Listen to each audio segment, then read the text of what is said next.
Good morning students.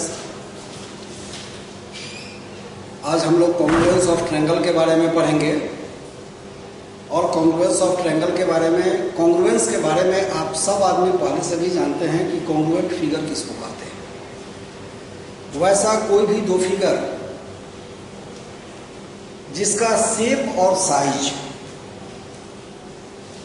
Equal हो उसको हम लोग कॉन्ग्रुएंट फिगर कहते हैं। Any two figure whose shape and size both are equal, मतलब कॉन्ग्रुएंट फिगर में क्या होता है? कॉन्ग्रुएंट फिगर शेप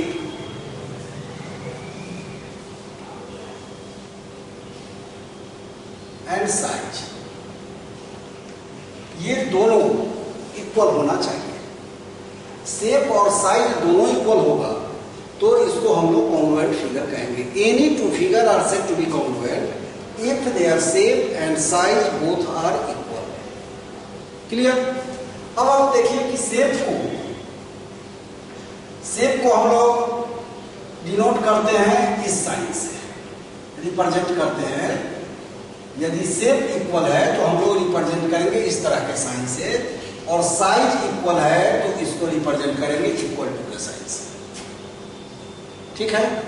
तो कॉन्ग्रुएंट के लिए साइन क्या हो जाएगा? तो कॉन्ग्रुएंट के लिए साइन हो जाएगा ये कि चूंकि शेप साइज भी इक्वल है और शेप भी इक्वल है, ये रिप्रेजेंट करता है शेप।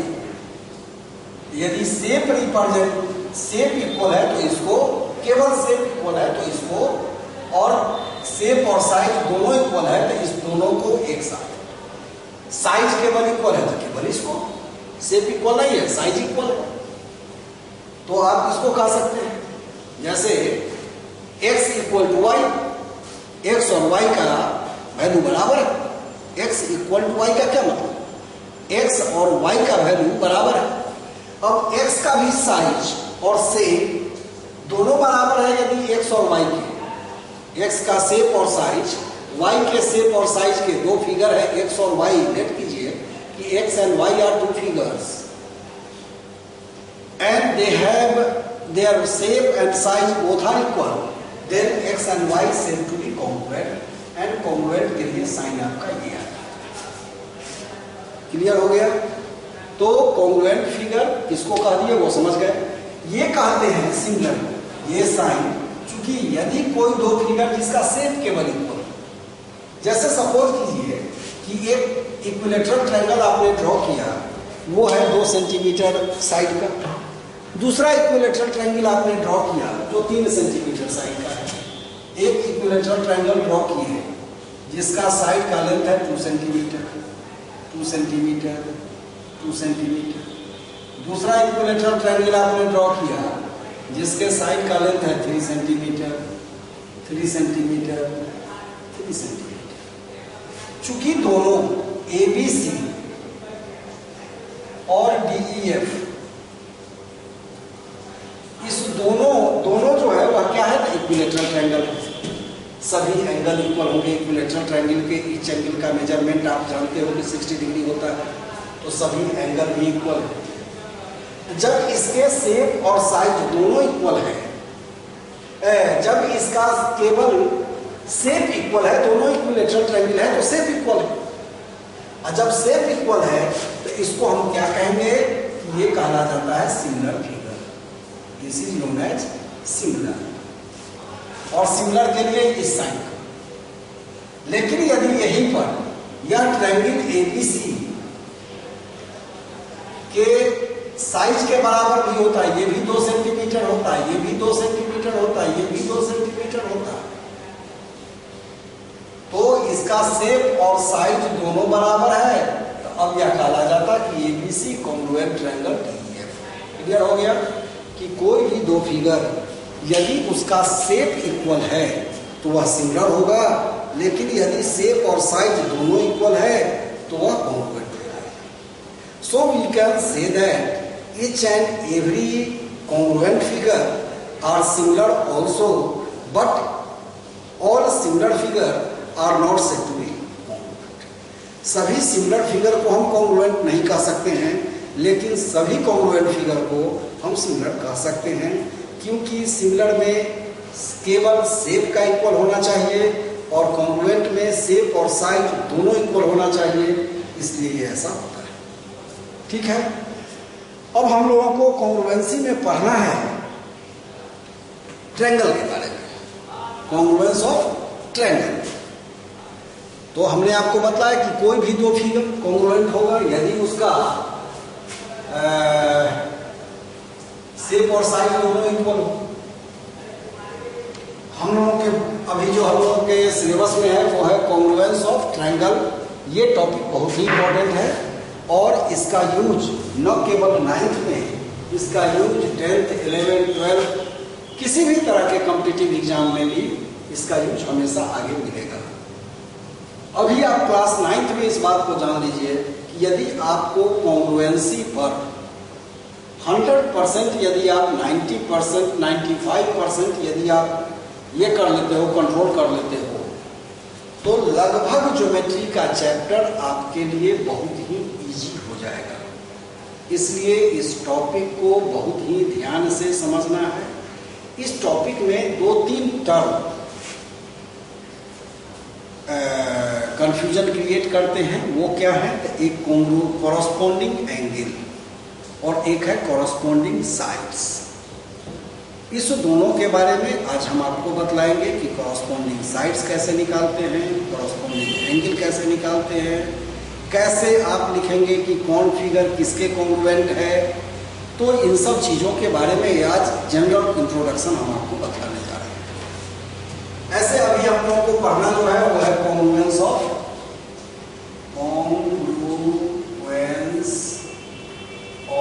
ट्रायंगल्स। तो आप जान लीजिए कि कॉन्ग्रुएंस ऑफ ट्रायंगल के लिए कि कोई भी दो ट्रायंगल कॉन्ग्रुएंट होगा, इसको हम कैसे समझेंगे, कैसे जानेंगे कि यह दोनों कॉन्ग्रुएंट है। तो इसके लिए कुछ क्राइटेरिया डिसाइड किया गया। तो वो क्राइटेरिया क्या है? तो देयर आर 5 क्राइटेरियाज। क्राइटेरिया में एक सबसे पहला क्राइटेरिया है SAS, दूसरा क्राइटेरिया है SSS, तीसरा क्राइटेरिया है ASA, चौथा क्राइटेरिया है RHS और 5वां क्राइटेरिया है AAS। इस सब को हम लोग लिखते हैं side, angle, side,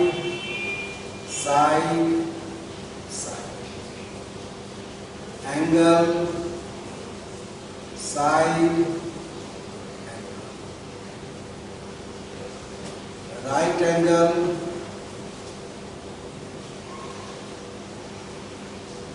hypotenuse side और एंगल साइड। ये 5 है।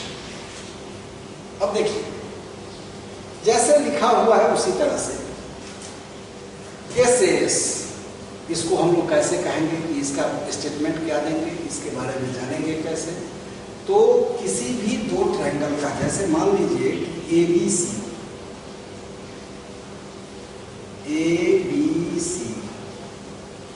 और DEF,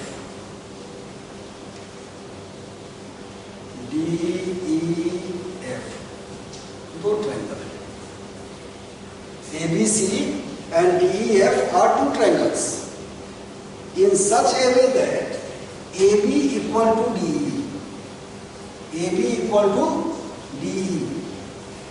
AC equal to DF और angle A equal to angle B।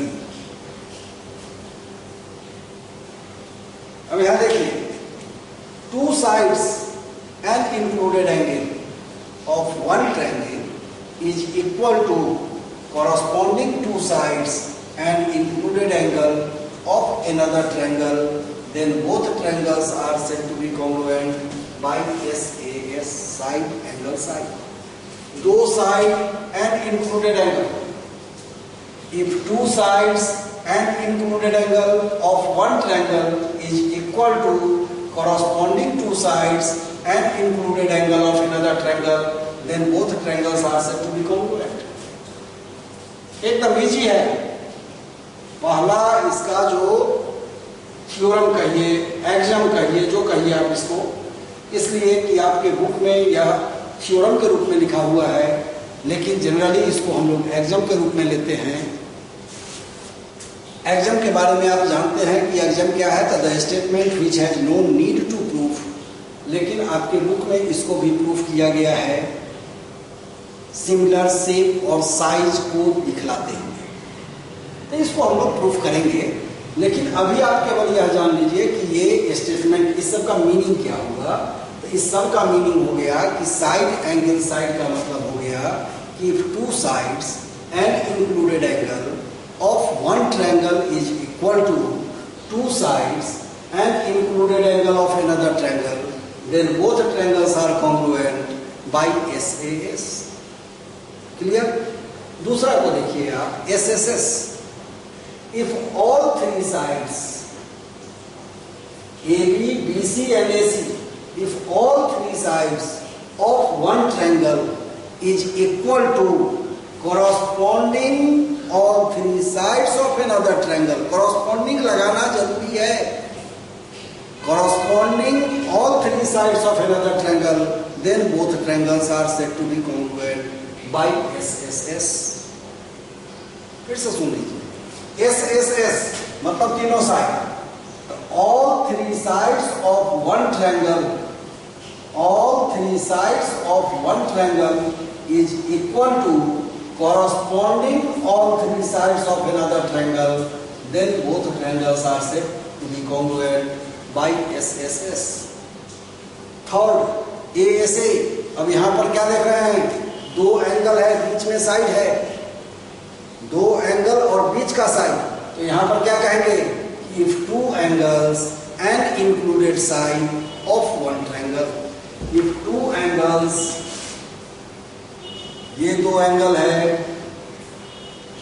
और AB बराबर D के हो जाए, if two angles and included side, two angle or included side of one triangle is equal to corresponding two angle and included side of another triangle, then both triangles are said to be congruent.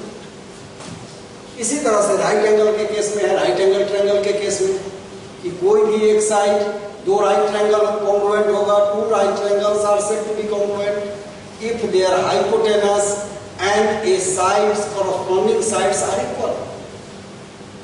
Two right triangles are said to be congruent if their hypotenuse and any one corresponding sides are equal, then both triangles are said to be congruent.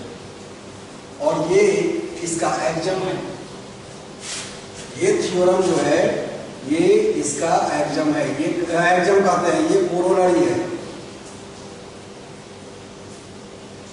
Corollary, इसको हम लोग axiom बोलते हैं.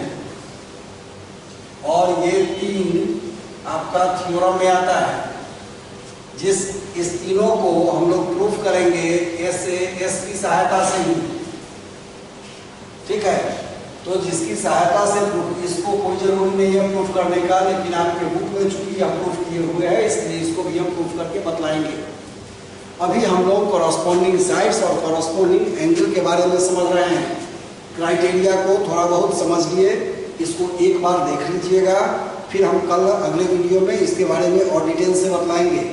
अभी आप corresponding angle और corresponding sides क्या होता है ट्रायंगल का, उसके बारे में जानिए. जैसे यहां देखिए ABC और DEF. यहां पर आपने क्या देखा?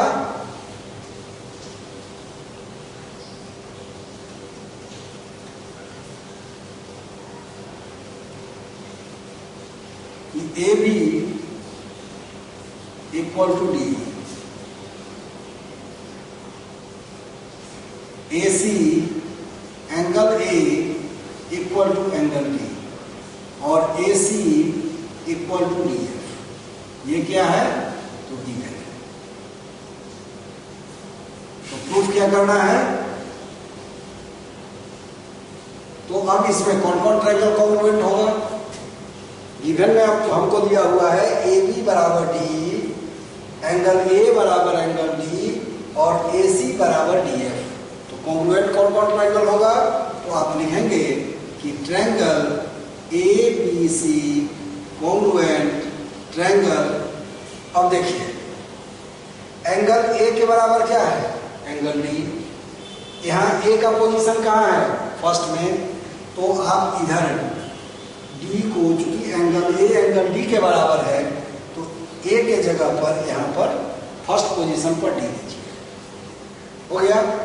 अब आप देखिए यहाँ ए के साथ बी है, तो यहाँ डी के साथ क्या है? ई। तो इस जगह पर ई दे दीजिए। और यहाँ ए के साथ सी है, तो यहाँ डी के साथ क्या है? एफ है, तो यहाँ पर आप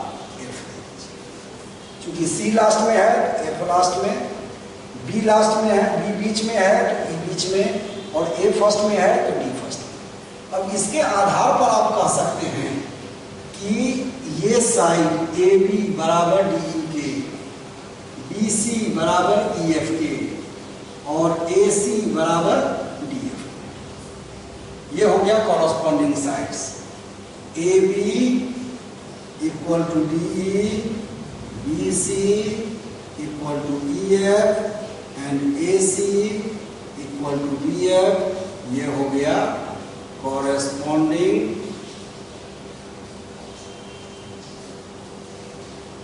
sides। वहीं पर एंगल A बराबर एंगल B जो गिवन भी है, एंगल B बराबर एंगल E और एंगल C बराबर एंगल F। ये हो गया corresponding angles। ये हो इस तरह से लिखते हैं।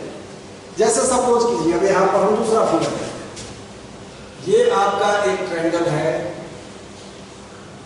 ABC, दूसरा ट्रायंगल है PQR। इसमें एंगल A बराबर एंगल Q के है, AB बराबर PR है, PQ है, और AC बराबर QR है। अब यहां पर आपके ट्रायंगल का क्या नाम होगा? मतलब गिवन में क्या दिया हुआ है, तो आप सबसे पहले यहां पर लिखिएगा। इस तरह से फिगर जब रहे तो कौन किसके कॉन्ग्रुएंट है इसको लिखना है। तो आप कैसे लिखेंगे इसको समझिए। यहां पर गिवन में क्या देंगे? In triangle ABC and triangle PQR, AB equal to PQ, angle A equal to angle Q और AC इक्वल टू QR। तो हम लिखेंगे ट्रायंगल ट्रायंगल ABC, पहले लिख लीजिए, कॉन्ग्रुएंट का साइन दे दीजिए, यहां ट्रायंगल लिख दीजिए। अब देखिए लिखेंगे कैसे, उसको ध्यान में दीजिएगा, यही ध्यान देना होता है। एंगल A बराबर किसके है? Q के। यहां पर आप देखिए कि एंगल A का पोजीशन कहां है? फर्स्ट में। तो इधर भी A बराबर Q के है, तो Q का पोजीशन फर्स्ट में हो जाएगा। A बराबर Q है, तो यहां पर एंगल A का पोजीशन फर्स्ट में है ट्रायंगल ABC में, इसलिए इधर भी जो कॉन्ग्रुएंट फिगर होगा उसमें भी A का फर्स्ट है तो Q का फर्स्ट होगा। अब दूसरा देखिए, AB बराबर किसके है? AB बराबर PQ, मतलब A के साथ क्या है लगा हुआ? B। यहाँ पर Q के साथ क्या लगा हुआ है? P। तो B के जगह पर B बराबर P के हो जाएगा। तो B के जगह पर क्या है? B कहाँ है? मिडिल में, सेंटर में, तो P भी सेंटर में हो जाएगा। और तब तीसरे के बराबर होगा तो ये हो जाएगा आर। मतलब triangle ABC congruent triangle Q P R, नो कि P Q R.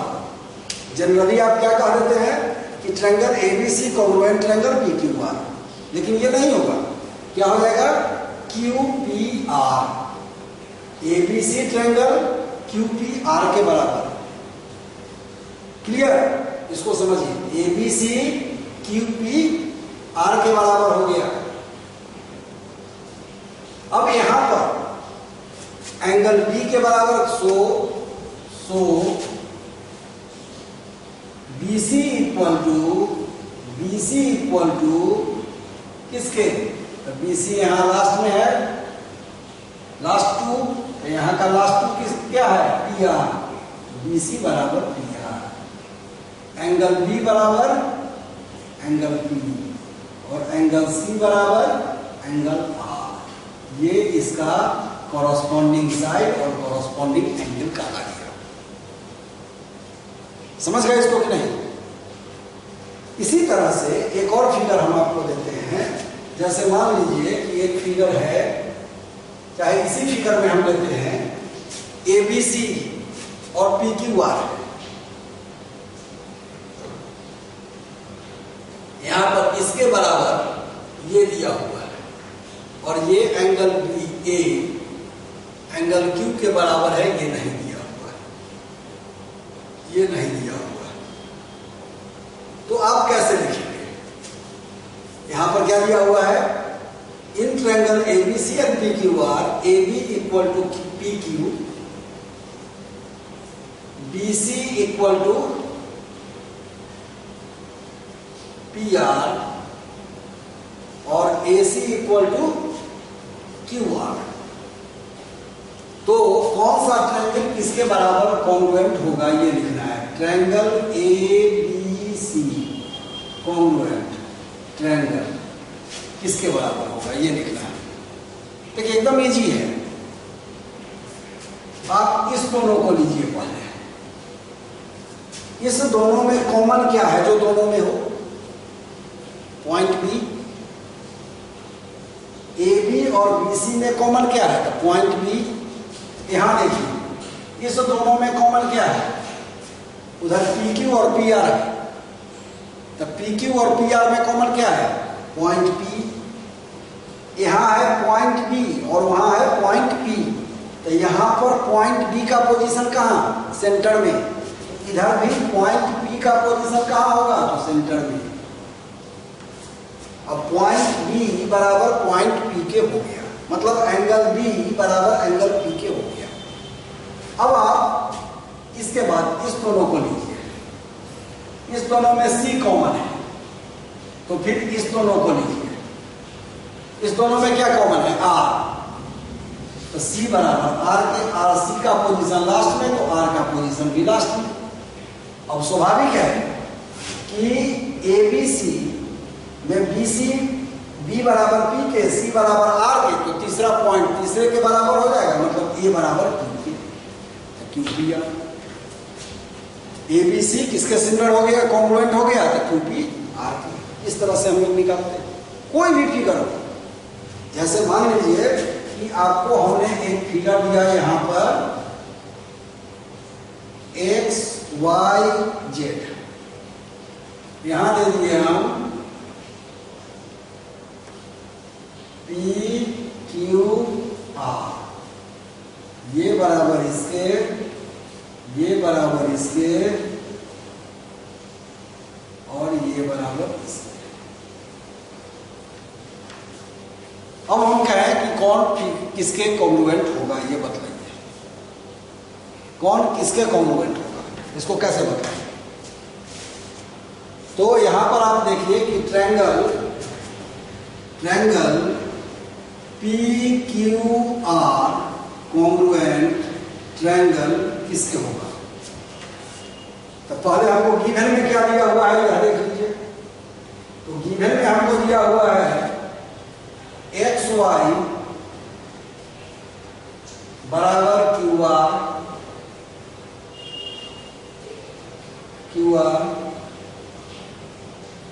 X Z बराबर है पी आर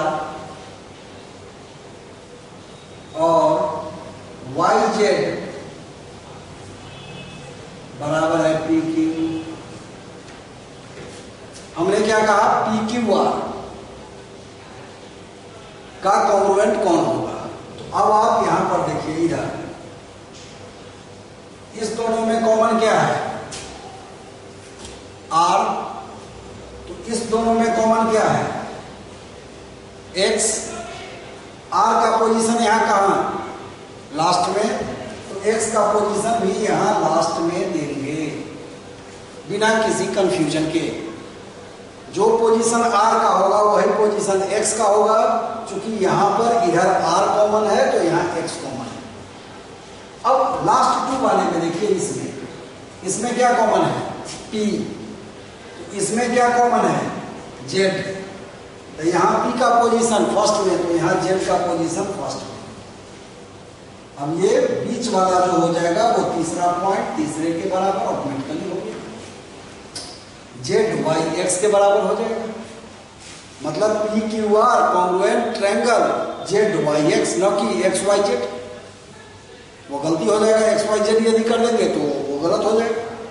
कहने का मतलब कि एंगल पी बराबर एंगल जेड, एंगल क्यू बराबर एंगल वाई और एंगल आर बराबर एंगल एक्स। यदि आप इसमें यह कह दीजिएगा कि sir angle X angle Y के बराबर हो गया, एंगल एक्स एंगल पी के बराबर हो गया, तो that is wrong. Angle X angle R के बराबर होगा, कॉरस्पॉन्डिंग एंगल है। एंगल वाई एंगल क्यू के बराबर होगा, कॉरस्पॉन्डिंग एंगल है। एंगल जेड एंगल पी के बराबर होगा, कॉरस्पॉन्डिंग एंगल है। पूछेगा क्यों, तो sir P Q Y Z के कॉरस्पॉन्डिंग साइड है, क्यू आर एक्स वाई के कॉरस्पॉन्डिंग एंगल है और पी आर एक्स जेड के कॉरस्पॉन्डिंग एंगल है। इसलिए ये ट्रायंगल इस तरह से लिखा है। तो ये कॉरस्पॉन्डिंग एंगल और कॉरस्पॉन्डिंग साइड्स होते हैं, इसको ध्यान देना है, इसको बनाना है। और इसमें एक बार इसको देख लीजिएगा। कल हम अगले क्लास में, अगले वीडियो में हम इन सब को पहले इसमें से दो को प्रूफ करेंगे, दो दो करके प्रूफ करेंगे। हड़बड़ा के नहीं आगे बढ़ना है। इस दो को कल हम प्रूफ करेंगे, इसको किसी दो को, इसमें से कोई दो को हम कल प्रूफ करेंगे। उसके बाद और आगे का सॉल्यूशन हम लोग तैयार करेंगे, पढ़ेंगे। ठीक है, कोई प्रॉब्लम नहीं। Okay, bye.